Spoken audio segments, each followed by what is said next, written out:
Nous sommes repartis. Alors, nous voulons continuer. Là, on parle des introductions à le salut en Christ. Avant de rentrer dans le mécanisme du salut, toutes ces choses-là, j'aimerais qu'on puisse se poser des bases pour bien comprendre de quoi il s'agit. Qu'on ne se trompe pas. Parce qu'on a vu que prenez le casque du salut.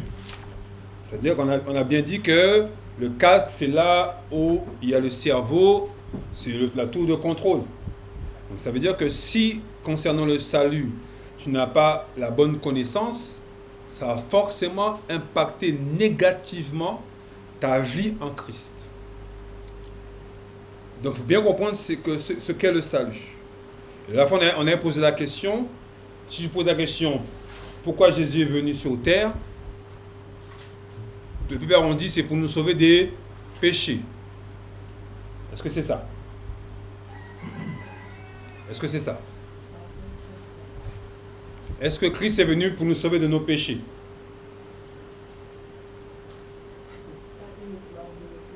Pas uniquement pour le péché.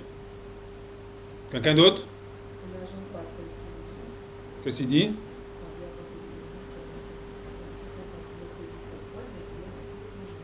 D'accord. Ça veut dire quoi? Que tu me donnes le verset, mais la personne qui donne le verset, c'est la personne qui parle. Parce que moi, je sais ce que je vais dire de ce verset-là. Mais je ne sais pas ce que toi, tu vas dire de ce verset-là. La venue de Christ, c'était le plan de Dieu, c'était la réponse après ce qui s'est passé dans le Jardin d'Éden. D'accord. Et qu'est-ce qui s'est passé dans le Jardin d'Éden? Le contact direct, c'est-à-dire la relation avec Dieu a été brisée, Oui. le péché, et aujourd'hui, par la mort de Christ, Dieu nous a réconciliés avec Christ, nous permet de revoir notre position. D'accord. Tout le monde est d'accord avec ça? Tout le monde est d'accord avec ça? Je dirais oui, mais c'est pas complet.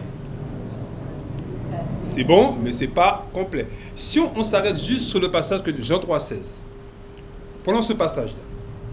Jean 3,16. Prenons le verset qu'elle a donné. C'est interactif, ne vous inquiétez pas, c'est normal de discuter. Parce que je comptais en parler de Jean 3,16. Donc, on y va dire.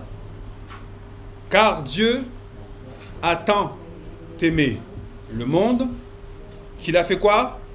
Il a donné son Fils unique afin que quiconque croit ne périsse point, mais la vie éternelle.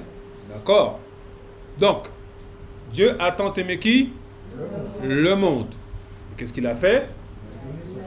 Donc, il a démontré son amour en envoyant son Fils. Donc, l'amour s'est démontré par l'envoi de Christ.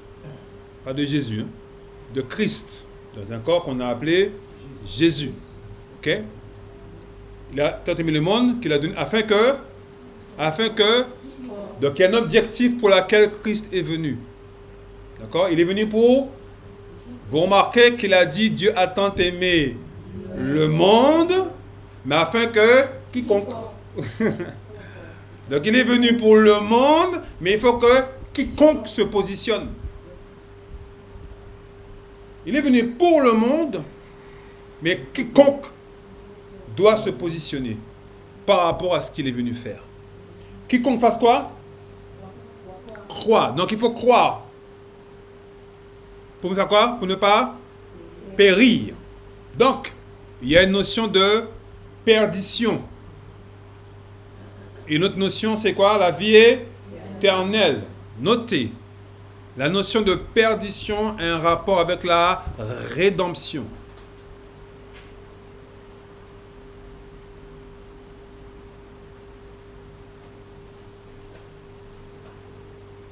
Et la notion de la vie éternelle a un rapport avec la nouvelle création.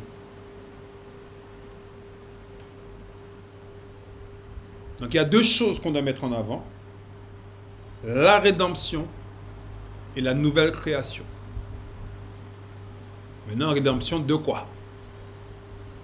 Racheter de quoi?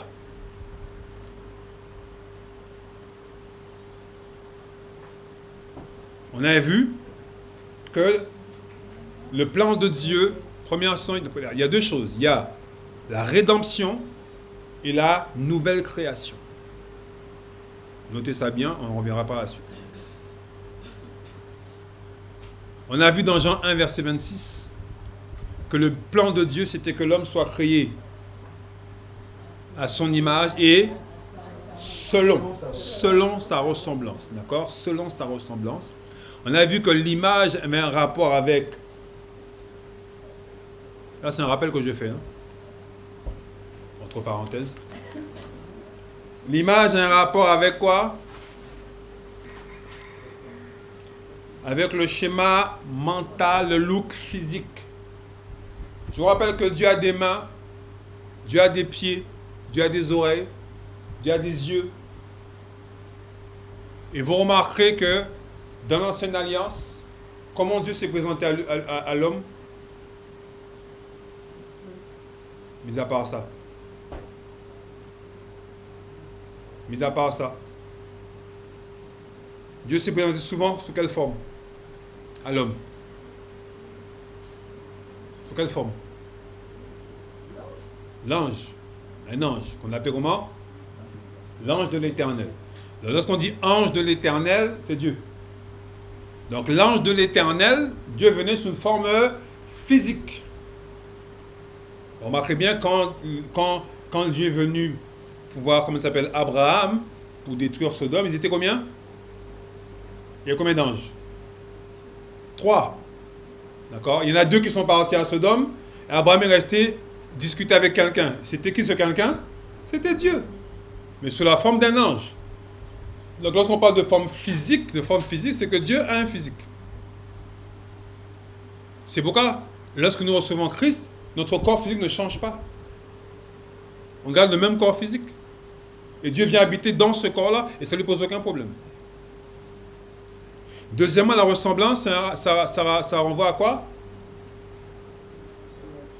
À la nature de Dieu. Cette nature, c'est quoi? C'est là. Mais c'est quoi encore? C'est là. Ça, c'est le moyen, mais c'est quoi la nature de Dieu? C'est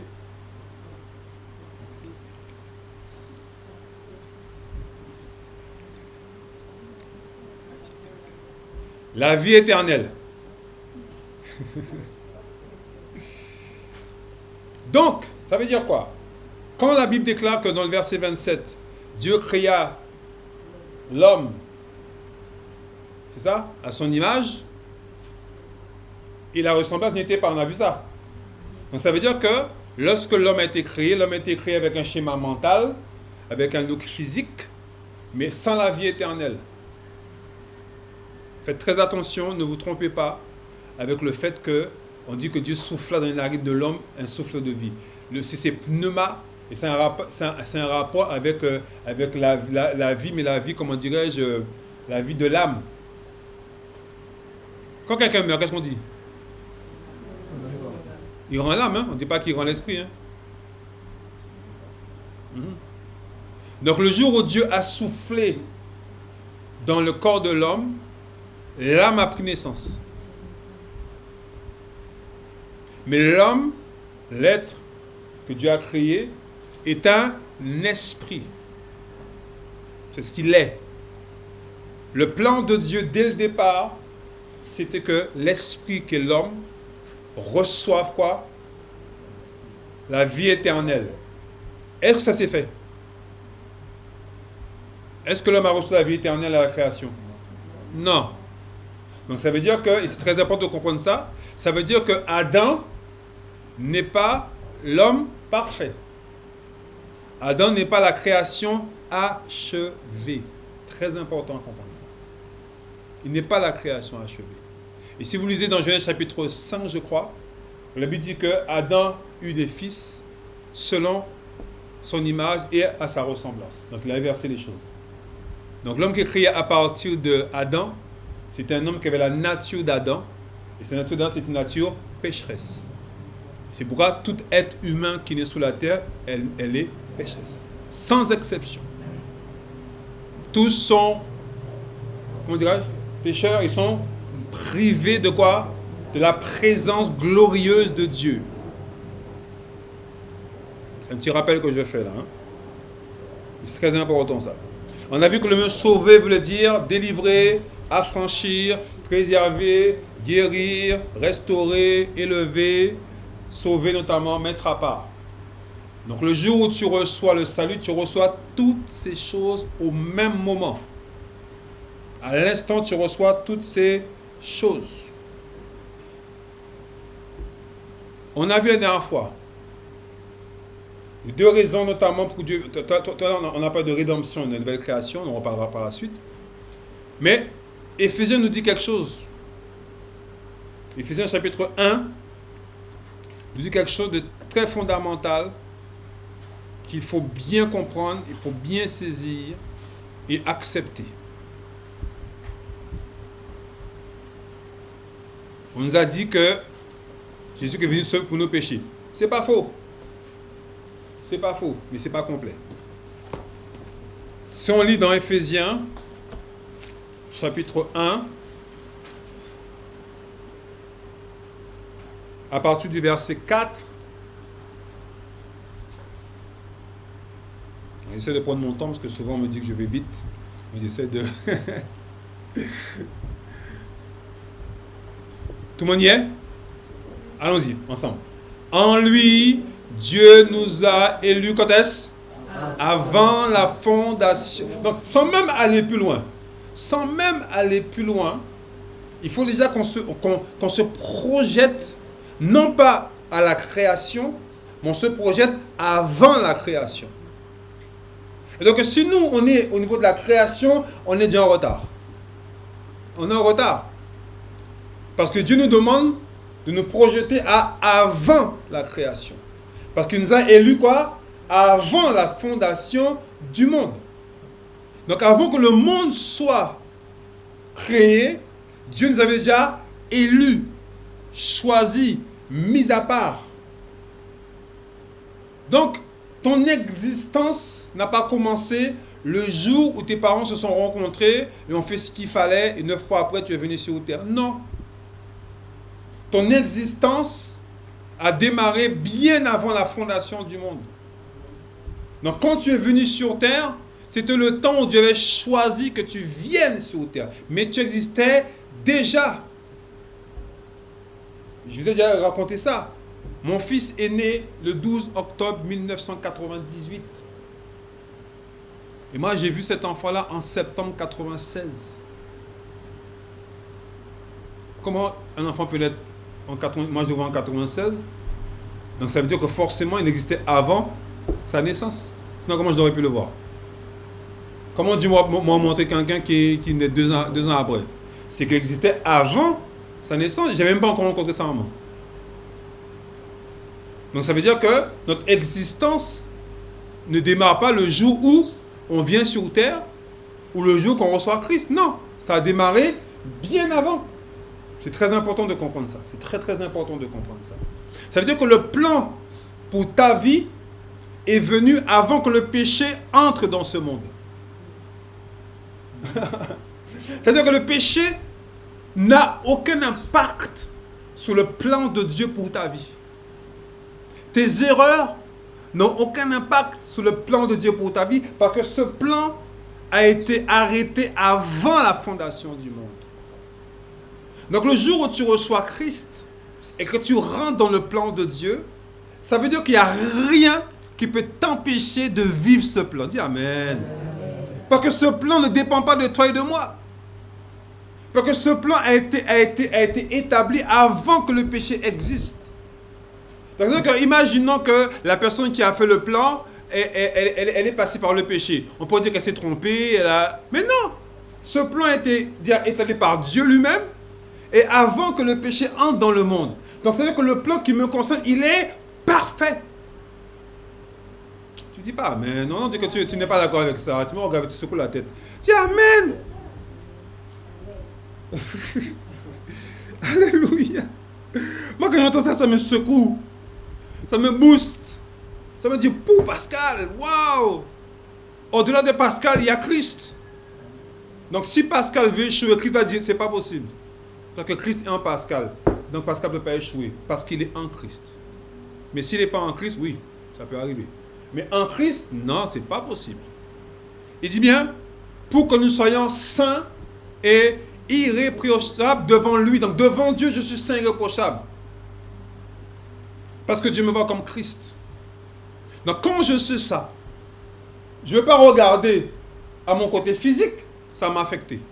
Je vais regarder à mon côté esprit qui détermine qui je suis. Et cette image-là, elle est parfaite de moi. La Bible, la dernière fois, j'ai dit que personne n'a vu son visage. On voit ton visage parce qu'il y a un miroir. Mais si le miroir il est sale, tu verras sale. Mais quand le visage il est clean, ça tout le monde voit. Mais c'est pareil. La parole de Dieu te montre qui tu es.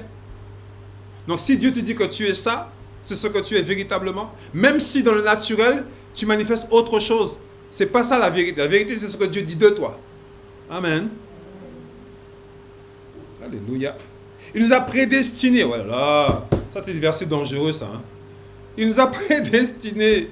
Quand on dit prédestiné, c'est-à-dire que Dieu savait dans sa préscience que vous et moi, à un moment donné, on allait recevoir le salut et l'accepter. Ça ne veut pas dire que Dieu sélectionne qui sont sauvés et qui ne sont pas sauvés. Hein? Faites attention à ça. Hein? La prédestination, c'est pas Dieu a dit, bon, toi tu es bon, toi tu n'es pas bon, toi tu vas en enfer. Non, non, c'est pas ça.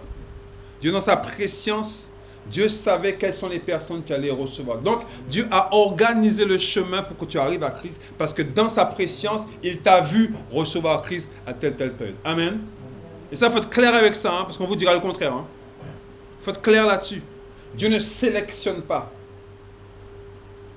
La prédestination, ce n'est pas Dieu qui a choisi, mais Dieu, dans sa préscience, a vu que, à un moment donné, tu allais recevoir Christ. C'est comme, bien aimé, quand Dieu nous parle, Dieu parle toujours de la fin et pas du début de la situation.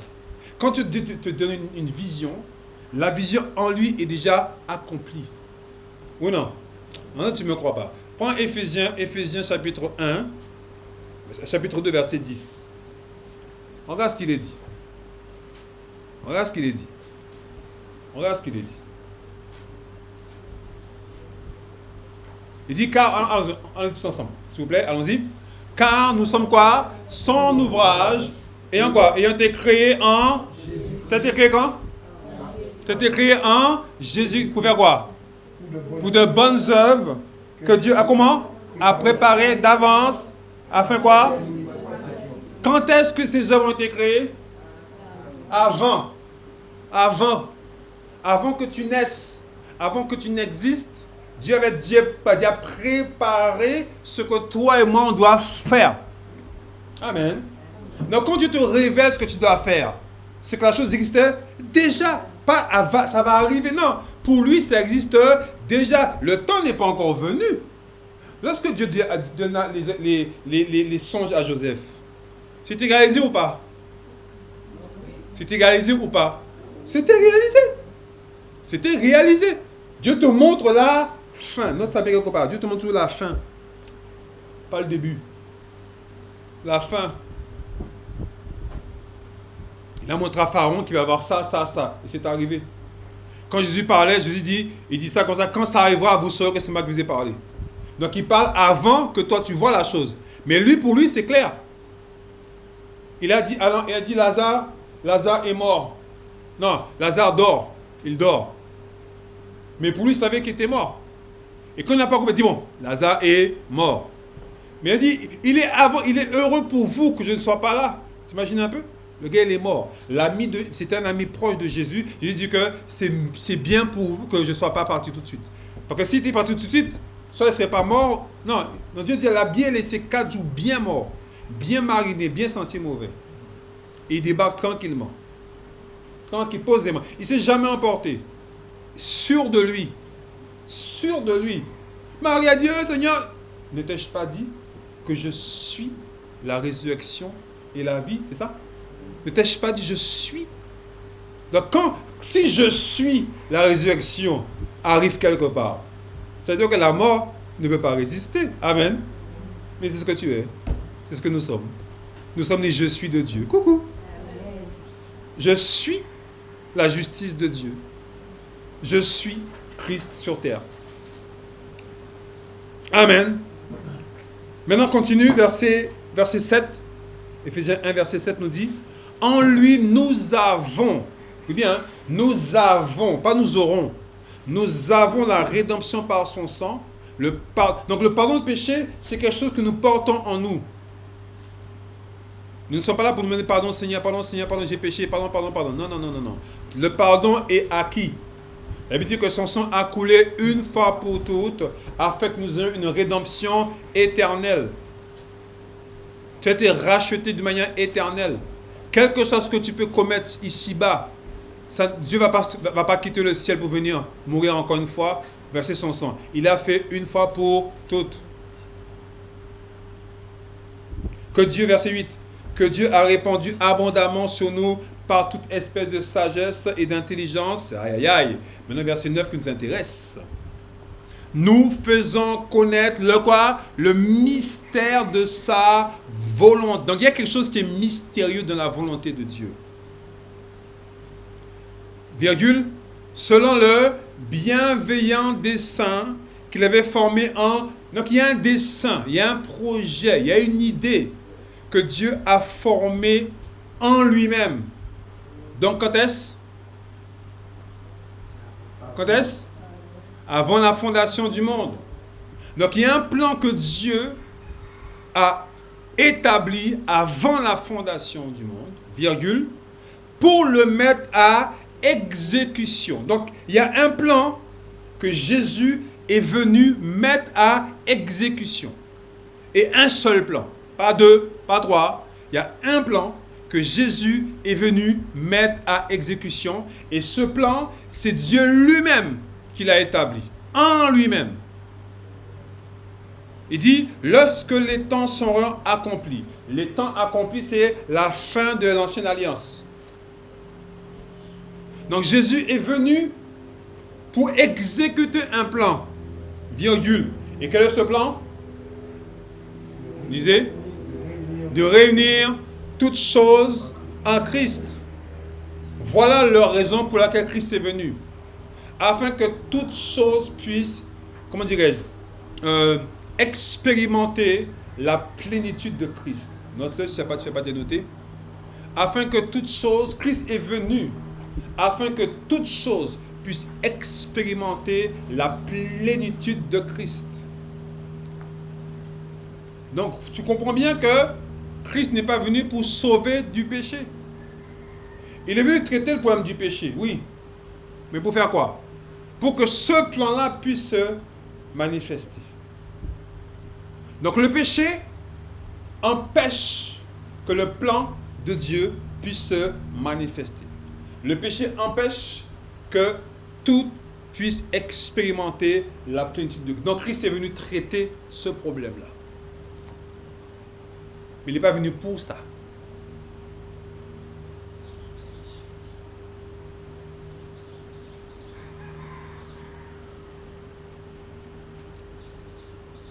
Imagine que, je disais la dernière fois, imagine que tu es sur une route, il y a une pierre qui bloque la route. Qu'est-ce que tu vas faire? Tu vas contourner la pierre? Non, il faut évacuer la pierre. Parce que la pierre t'empêche de poursuivre ton chemin. Donc le péché empêchait que le plan de Dieu puisse se manifester. Donc Christ est venu traiter ça. Et on verra par la suite si c'est pas bien clair pour tout le monde. Il est venu pour ça. Pas bien clair pour toi. D'accord. Réunir toutes choses en Christ.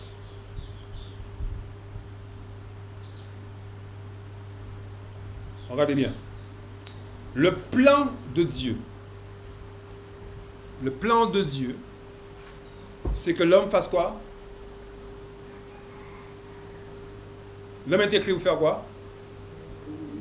Pour dominer. Où ça? Non, pas au ciel, hein? Donc on ne peut pas parler au ciel, hein? D'accord? Au ciel, ça ne nous intéresse pas.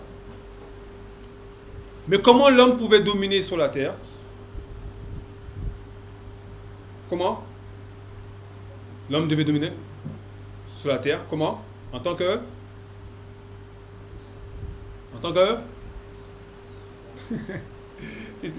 C'est pas comment vous répondre, est-ce que parce qu'elle va dire, il n'y a pas de mauvaise réponse, parlez. L'homme devait dominer en tant que, j'entends pas. En tant que fils de Dieu, ou en tant que Christ, ou en tant que, simplement, en tant que, enlève tout ça, en tant que Dieu. L'homme devait régner sur la terre en tant que Dieu. D'accord? Mais comment l'homme pouvait régner en tant que Dieu si l'homme n'a pas reçu la nature de Dieu? Et la nature de Dieu, c'est la vie éternelle. L'homme n'ayant pas reçu la vie éternelle, l'homme ne peut pas dominer selon Dieu.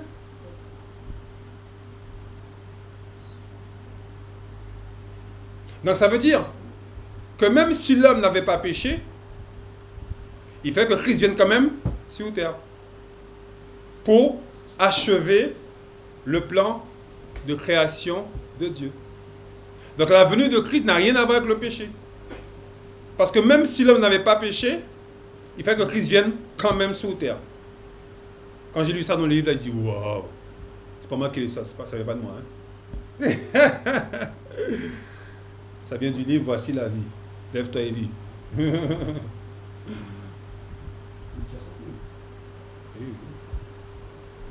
Amen. Même si l'homme n'avait pas péché, Christ devait quand même venir sur terre parce que l'œuvre de Dieu n'était pas achevée. Donc, la venue de Christ n'a rien à voir avec le péché. Parce que l'homme a péché après. Or, on a été élu avant la fondation du monde. Donc, quand tu as été élu, tu étais parfait ou pas? Tu étais parfait. Tu étais parfait, le péché n'était pas encore là. Donc, le péché n'a rien à voir avec le plan de Dieu pour ta vie. Aïe, aïe. Ouh là là. Ça va Marie, ça va tout le monde? C'est bon? Ça n'a rien à voir.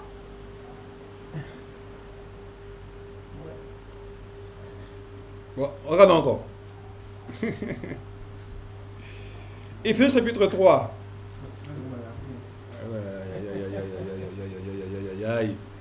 Quand tu comprends ça, le péché pourtant n'est plus un problème. Parce que le péché t'a Le péché t'a trouvé en Christ. Mais il y a un verset qui est dangereux. La Bible dit qu'on a espéré d'avance en Christ. Mais comment on a pu espérer avant en Christ alors qu'on n'était même pas sur terre? C'est que la Bible ça nous fait comprendre que avant la fondation du monde, Dieu nous avait déjà choisi, enfin, Dieu savait dire que nous serions en Christ. Et c'est à ce moment-là qu'on a espéré. Avant la fondation du monde. Donc ça veut dire que le péché n'a rien à voir avec ce que Dieu a... Ça n'a rien à voir. Donc ça veut dire que ça n'a rien à voir. Ça veut dire que c'est quelque chose que je peux traiter sans aucun problème. Sans aucun problème. Celui qui est mort, c'est quoi la fin du verset? Et comment? Il est quitte ou libre du péché. Or nous sommes morts en Christ et à Christ. Donc si nous sommes morts, le péché n'a plus aucun pouvoir sur nous. Donc si on est confronté au péché, nous savons comment traiter le problème. Ou non? Et c'est pas en jeûnant, c'est pas en priant, c'est pas en criant. Non, c'est en acceptant la parole de Dieu. Et ça s'appelle ça comment? Ou encore, en passant par là, repentance. D'accord? Je reconnais que et j'accepte la pensée de Christ. Amen. On va aller vite parce qu'il y a tellement de choses à dire. Mais je veux que ce soit bien clair parce que sinon on va passer à côté. On va passer à côté. Regardez un peu. Deuxième chose. Donc Christ est venu premièrement, on a dit, pour que réunir toutes choses. Toutes choses en Christ. D'accord? Maintenant, Éphésiens chapitre 3, après on viendra sur le chapitre 2. Il dit dans le verset, à partir du verset 1, ils disent, à cause de cela, moi, Paul, le prisonnier de Christ pour vous païens, si du moins vous avez appris comment je fais part de la grâce de Dieu qui m'a été confiée pour vous, c'est par révélation que j'ai connaissance du mystère sur lequel je viens d'écrire en peu de mots. Donc là, il parlait avant. Le mystère, c'est quoi? C'est que des deux fassent un seul corps. On reviendra dessus tout à l'heure. En les lisant, vous pouvez vous représenter l'intelligence que j'ai du mystère. Donc il y a un mystère. Il y a quelque chose de mystérieux que Dieu a révélé à Paul. Et on va voir que ça n'a rien à voir avec le péché. Verset 5 qui dit: il n'a pas été manifesté au Fils de l'homme dans les autres générations, comme il a été révélé maintenant par l'Esprit aux saints apôtres et prophètes de Christ, donc les prophètes de la Nouvelle Alliance. Ce mystère, c'est quoi? C'est que les païens sont comment? Co-héritiers, donc héritiers ensemble avec et forment un même corps et participent à la même promesse en Jésus-Christ par l'Évangile. Tout à l'heure, j'ai parlé premièrement de la rédemption, deuxièmement de la nouvelle création.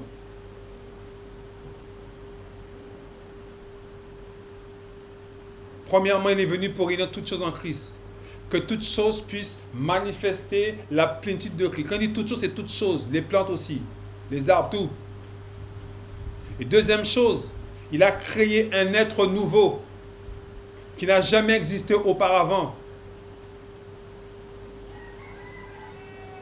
qu'on a appelé la nouvelle création.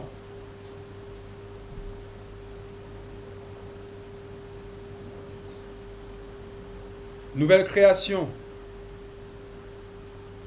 Paul dit bien, est parti à la même promesse en Jésus-Christ par l'Évangile. Donc l'Évangile nous amène à devenir une nouvelle créature.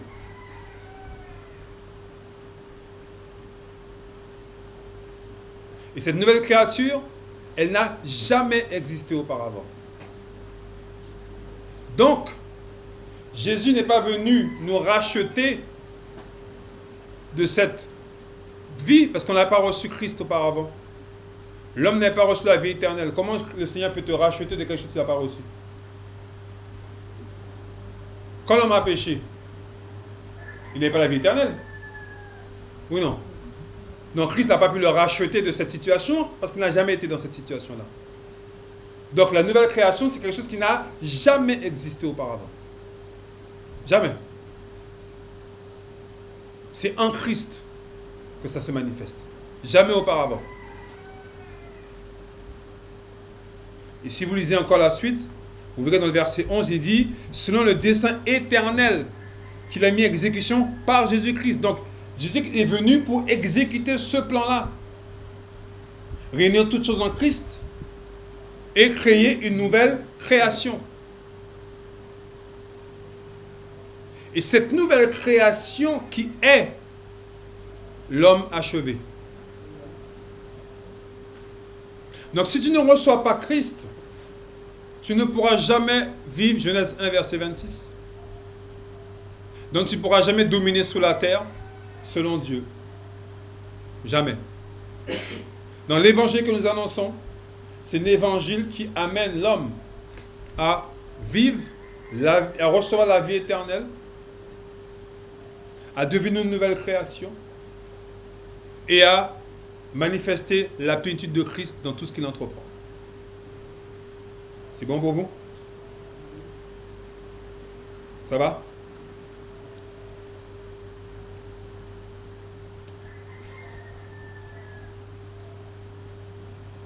Donc la venue de Christ a achevé l'œuvre de création de l'homme. Pour lire chez vous, 1 Corinthiens 15, verset 45. Il est dit, le premier homme Adam est devenu une âme vivante, le dernier Adam est devenu un esprit vivifiant. D'accord? Ce qui veut dire que, avant que Christ vienne sur terre, l'homme n'était pas complet. Donc quand tu reçois Christ, tu deviens complet. Tu ne changes pas de religion. Tu ne deviens pas meilleur. Tu deviens complet. Ce n'est pas la même chose. Donc ce que tu deviens n'a jamais existé auparavant. Donc tu ne peux pas dire que depuis que je suis en Christ, je me sens mieux. Non, ça n'a pas existé avant. Tu ne peux pas te sentir mieux, ça n'a jamais existé. On dit, je me sens... Non. Avant, tu n'avais pas la vie de Christ en toi. Comment tu peux être mieux? Non. Tu vis une vie que tu n'as jamais reçue auparavant. Tu n'as jamais connu ça. Jamais expérimenté la vie éternelle. Tu ne sais pas ce que c'est. Tout se passe en Christ. Donc ça veut dire que devant nous, il y a un boulevard. Il y a un boulevard de connaissances devant nous. On ne connaît rien lorsqu'on reçoit Christ. Donc on a tout à découvrir. C'est pourquoi je t'invite le maximum que possible à venir écouter les enseignements. Parce que là, c'est là qu'on va découvrir qui nous sommes et ce qu'on doit faire. Parce que si je ne sais pas ce que j'ai reçu, comment je vais le manifester? Oh, il dit qu'il y a des œuvres bonnes. Je peux parler d'avance. Si je ne connais pas ces œuvres-là, je vais manifester d'autres œuvres qui ne correspondent pas à qui je suis. Donc je serai malheureux. Je serai frustré. Voilà. Je serai mal dans ma peau, comme il dit. Parce que je vis des choses qui ne correspondent pas à ce que j'ai reçu. C'est douloureux, ça, quand même. Quel est le plan de Dieu, encore une fois? On peut résumer. Le plan de Dieu a toujours été que l'humanité et la divinité cohabitent dans l'homme. Il n'a jamais été question que l'homme vive au ciel. Dernièrement, quelqu'un qui disait, oui, au ciel, quand on sera au ciel, nos cultures n'ont pas changé. On s'en moque de ça, bien-aimé. Je resterai guadeloupéen, je resterai français. On s'en moque, même si c'est vrai. C'est pas mon problème, ça. Mon problème, c'est que j'ai reçu la vie éternelle maintenant. Ça m'intéresse, c'est maintenant. Demain, c'est pas mon problème.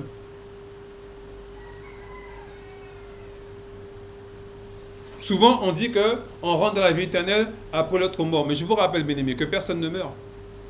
Coucou. Personne ne meurt. Donc, comment tu peux rentrer après la mort alors que personne ne meurt? C'est ton corps terrestre qui est sans vie. Et on dit que c'est la mort. Mais toi, tu ne meurs pas. Parce que si tu t'es mort, comment tu sortirais d'un corps? Quelqu'un qui sort d'un corps, c'est forcément vivant, non? Sans être spirituel. Si tu sors d'un corps, c'est que... Et si tu sors d'un corps, c'est que la personne qui est sortie, c'est la vraie personne.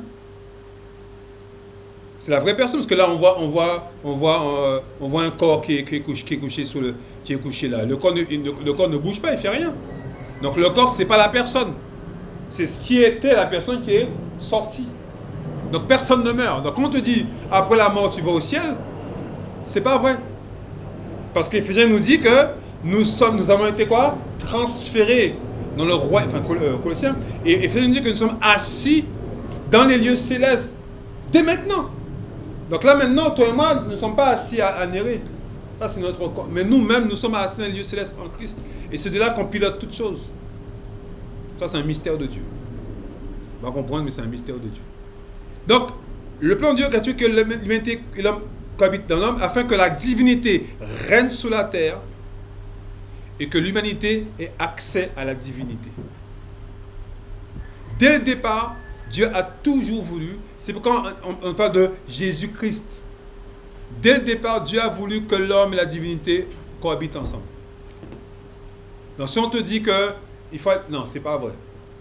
C'est sur terre que nous sommes appelés à régner. Et on habite toujours sur terre. La nouvelle Jérusalem, comme ils disent, c'est sur terre, c'est pas au ciel. Et moi ça ne m'intéresse même pas de savoir ça parce que, quel que soit où je serai, je suis en Christ dès maintenant. Amen. Si tu me prends, tu m'emmènes là-bas, c'est pas grave, je suis en Christ. Pour mon problème. Je ne peux pas être mieux que là où je suis en ce moment. Je suis en Christ. Y a-t-il un meilleur endroit que être en Christ? Non. Donc Christ est venu pour nous donner accès à la vie éternelle. On l'a vu tout à l'heure. On a repris Jean 3,16 comme avait dit notre bien-aimé. D'accord? Donc, la rédemption a pour but de nous amener à la nouvelle création. Donc Jésus, qu'est-ce qu'il est venu faire? Il est venu traiter le problème de l'image de Dieu qui avait été, comment dirais-je, détruite par le péché. Mais ce n'était pas le tout. C'était pour l'amener où? À la nouvelle création. Nous sommes rachetés pour quelque chose.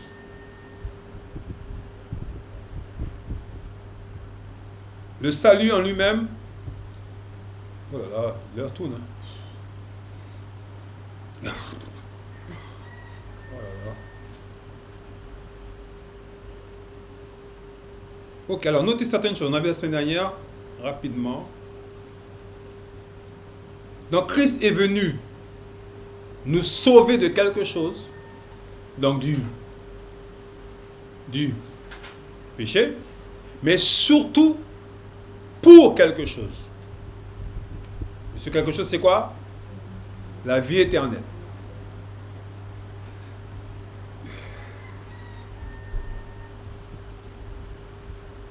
Donc il est venu dans le monde pour nous donner la ressemblance de Dieu. La vie éternelle.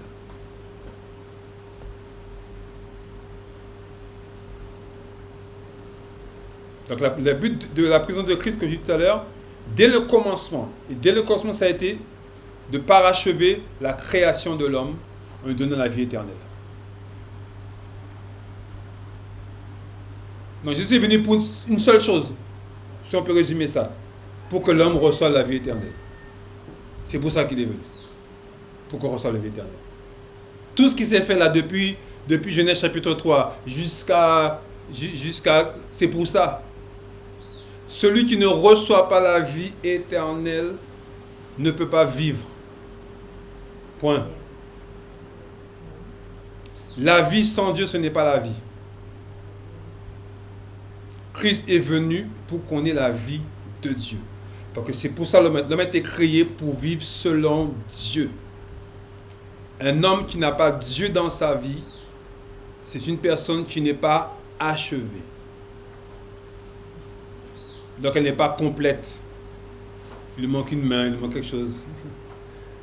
Quand tu reçois Christ, tu deviens complet. Regarde-toi avec joie, s'il te plaît. Je suis complet en Christ. Je suis complet en Christ. Même si sur terre j'ai encore des manquements, des petits machins, mon ami encore, j'ai encore du mal à faire ça.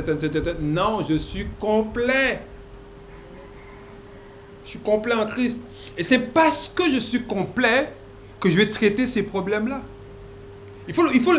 Chaque fois que tu vois se masser dans ta vie un trait de caractère qui ne correspond pas à Christ, c'est que Dieu te montre, là il faut travailler. Et non pas pour te pointer du doigt, t'as vu. Le monde va dire, t'as vu, soit disons chrétien. Sous tes chrétiens, ça va faire. Dieu te dit, non, je te montre que là il y a un travail à faire encore. Là tu es encore trop colérique, tu es encore trop ceci, alors que ça ne correspond pas à qui tu es. Tu n'es pas colérique. Tu n'es pas impatient. Tu n'es pas nerveux. Non, ce n'est pas ce que tu es. C'est ce que tu manifestes. Pourquoi? Tes pensées ne sont pas encore renouvelées. Mais tu es amour, tu es paix, c'est ce que tu es. Amen. Mais comme tu n'as pas compris que c'est ce que tu es, tu penses que ce que tu manifestes, c'est ce que tu es. Moi, c'est comme ça, moi, non, si tu parles comme ça, c'est que tu n'as pas compris qui tu es encore. Tu n'es pas comme ça. Tu es doux. Tu es patient. C'est ce que tu es. Moi, on ne parle pas comme ça. Hein. Moi, on ne parle pas comme ça. Si tu parles comme ça, c'est que tu n'as pas compris qui tu es en Christ. Parce que s'il y a bien quelqu'un qui peut faire fermer la bouche à l'homme, c'est bien Christ. Et il ne l'a pas fait. Puis il a dit, tu ne sais pas qui je suis? Tu ne sais pas que j'ai le pouvoir de te faire libérer? Jésus dit, tu n'as aucun pouvoir si ce n'est celui que mon Père t'a donné. C'est-à-dire que celui à qui tu t'adresses, c'est celui qui t'a créé. Parce que tout ça a été créé par Christ, non? Celui à qui tu t'adresses comme ça, là, c'est celui qui t'a créé. Il dit, attends, mais à l'instant même, si je veux, j'appelle 12 légions d'anges et je suis libéré. Donc si je suis là, c'est parce que je suis exactement à ma place. Donc tu n'as aucun pouvoir sur moi. C'est-à-dire que nous, c'est pareil. Ce que tu dois faire tu le feras. Que l'homme soit content ou pas content, d'accord ou pas d'accord. À partir du moment où tu as compris qui tu es, Dieu t'a parlé clairement, tu sais ce que tu dois faire en Christ, fonce. Dis à ton voisin, fonce. Mais dis, mais avant de foncer, sache. Parce que si tu ne sais pas, le mur t'attend. Le mur t'attend. Parce qu'il dit foncer, dit vitesse. Si tu ne sais pas où tu vas, au dernier moment, tu tournes à gauche, mais tourne à droite au dernier moment. Mais quand tu sais à l'avance de tourner à gauche, tu te prépares. Quand tu sais où tu dois aller, tu te prépares en conséquence. Tu sais que tu vas au ski, tu vas pas chercher un bikini. Tu vas chercher les vêtements qui correspondent au foie où tu vas aller. Donc quand tu sais où tu vas en Christ, tu sais comment faire les choses. Tu sais ménager ta monture, comme on dit. Parce que tu sais que c'est là où tu dois aller. Mais quand tu ne sais pas où tu dois aller, les gens vont te dire, il faut faire ça, il faut faire ça. Mais apprenons à fermer nos oreilles et à ouvrir notre esprit à la voix de l'Esprit de Dieu. Amen. Je vous donne quelques points qu'on traitera par la suite, parce que je ne vous donne pas à chaque fois. À chaque fois que je vous le donne, et après on commence à... Premièrement, on a vu ça, on a commencé la dernière fois. J'étais parti du fait de quand on reçoit Christ, que ça veut dire, pour expliquer un peu les choses. Premièrement, on a dit que il faut déclarer publiquement qu'il est le Fils de Dieu. Donc, lorsqu'on parle de ça, on ne parle pas de confesse tes péchés. On reconnaît que tu es pécheur. Non, la première chose, on te dit, tu dois déclarer publiquement qu'il est Fils de Dieu. Donc, le positionnement, c'est en tant que Fils de Dieu.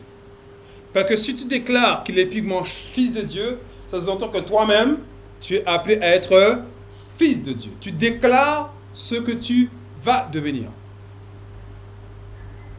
Donc, ce n'est pas une question de déclarer les péchés. Deuxième point, on a vu, c'est croire que Jésus est le Christ.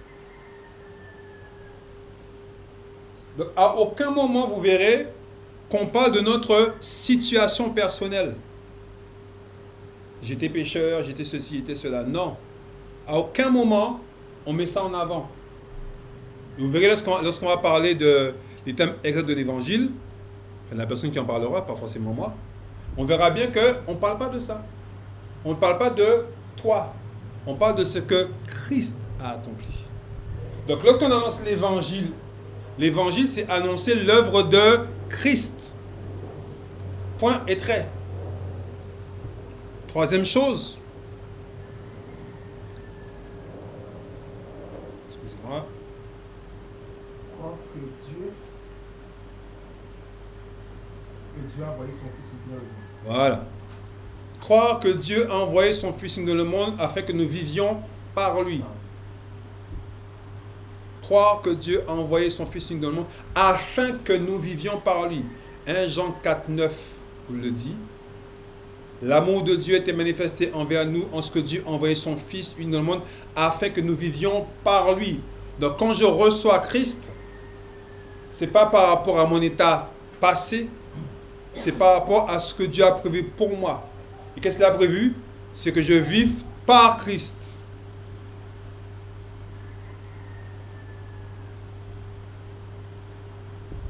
Quatrième point, alors c'est pas dans l'ordre, il n'y a pas un ordre chronologique. Quatrième point, croire que Christ est la victime expiatoire pour nos péchés. Victime expiatoire pour nos péchés. Donc il a pris notre place. 1 Jean 4, verset 10. Donc je ne parle pas de mes péchés, je parle de celui qui a pris ma place. Donc en fin de compte, ce n'est pas moi qui suis mis en avant, c'est celui qui prend ma place. 1 Jean 4, 10.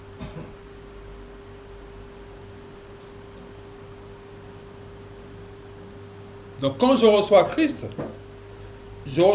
en ayant pleine conscience que il est mort à ma place. Ce que moi, je ne pouvais pas faire, il a fait à ma place. Donc, je ne peux pas mettre en avant mes péchés. Parce que lui, il a traité ça. Donc, combien même que j'étais un pécheur, le grand pécheur devant l'Éternel, comme on dit. Mais Christ est mort à ma place. Donc, même si j'étais le pire des pires, Christ a traité le problème à ma place. Donc, je n'ai pas à mettre ça en avant. Il a payé le prix. Et il a bien fait. Hein? C'est pas trompé. 5e point. Croire que Christ est le sauveur du monde. Hein? Jean 1,9 dit, voici l'agneau qui ôte le péché du monde. Donc, s'il ôte le péché du monde, à plus forte raison dans ma propre vie. Jean 1, verset 29.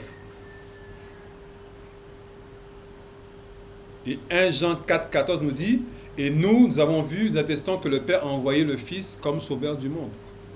Donc Jésus est venu me sauver.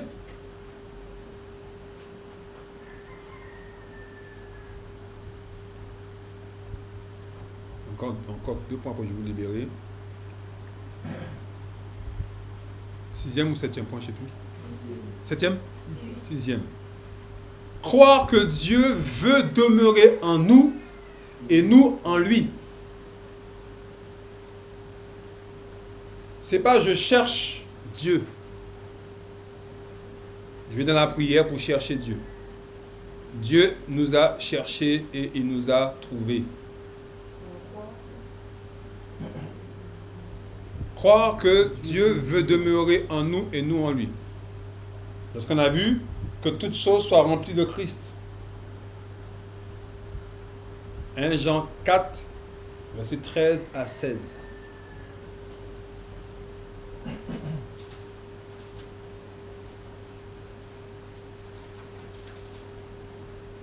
Quand tu prends, même en plus de ce qu'on va voir par la suite, hein, rien que ces points-là, tu prends ça pour lancer l'évangile, c'est bon.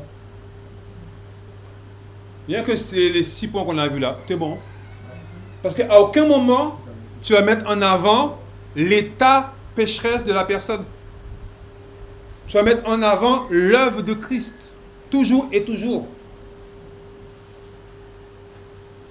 C'est ça l'évangile. Personne n'est pécheur par envie, par choix. On est pécheur par héritage. Comment tu peux me rendre responsable de... Imagine ma famille, une famille, c'est tous des brigands depuis des générations et des générations. Et moi, je suis la 7e génération. Et tu me reproches d'être un brigand. C'est de ma faute, hein? C'est pas de ma faute, c'est la 6 générations de brigands. Moi, je n'ai pas demandé à naître dans cette famille-là. Mais je subis l'héritage de ma famille, mais c'est pas de mon fait. Donc, je ne suis pas responsable de mes générations passées. Donc, moi, je suis venu dans ce monde. Je n'ai pas demandé à venir dans ce monde. Hein. Je suis devenu pécheur à cause de... Mais ce n'est pas de ma faute. Ce n'est pas moi qui ai décidé de pécher. Donc, je ne peux pas être coupable de quelque chose dont je ne suis pas responsable à la base. Est-ce que vous comprenez ça?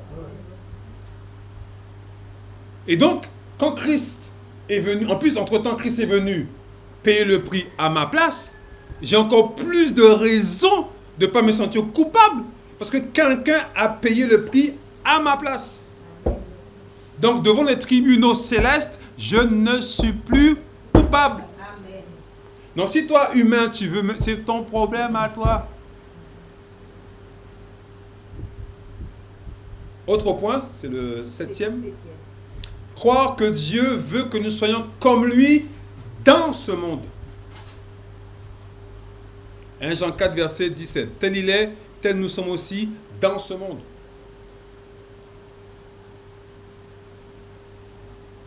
Fait 7, hein? Croire que Dieu veut que nous soyons comme lui dans le monde. Tu imagines?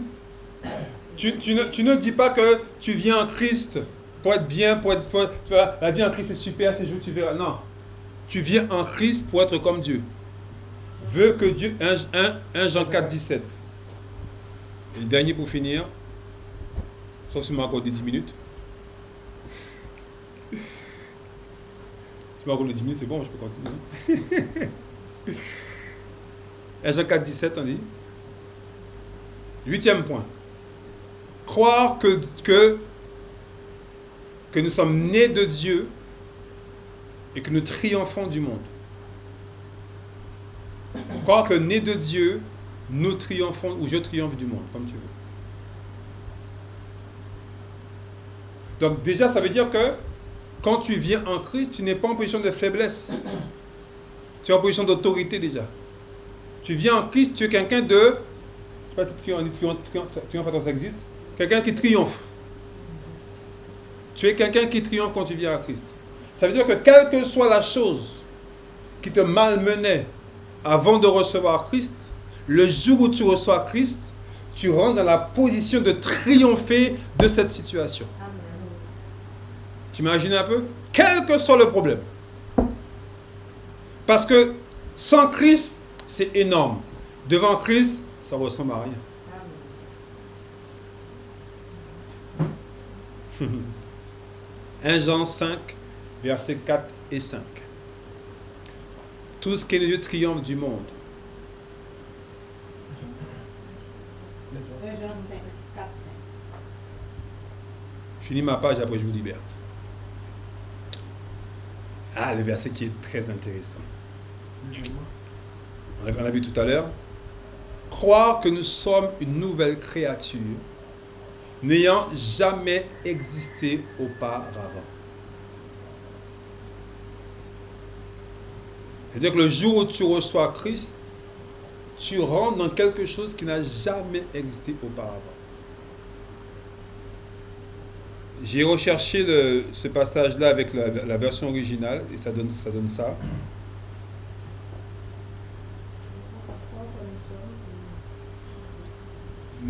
Une nouvelle créature qui n'a jamais existé auparavant.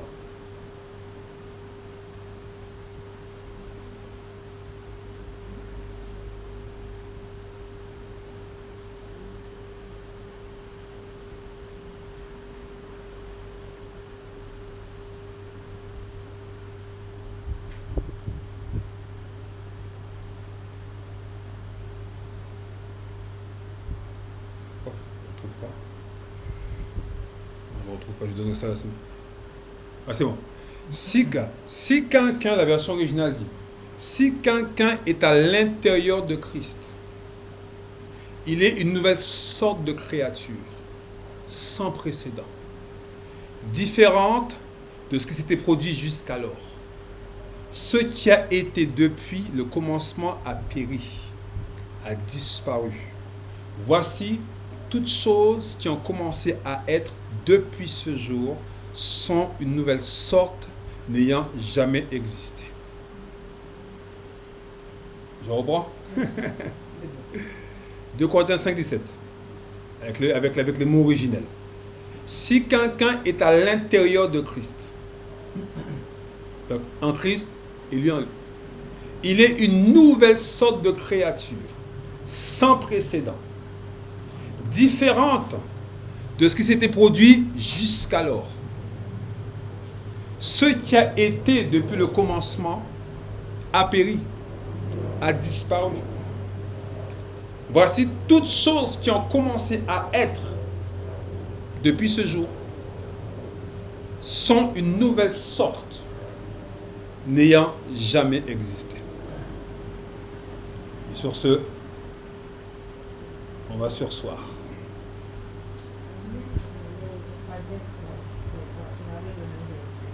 Croire que Dieu a envoyé son Fils dans le monde. Recording stopped.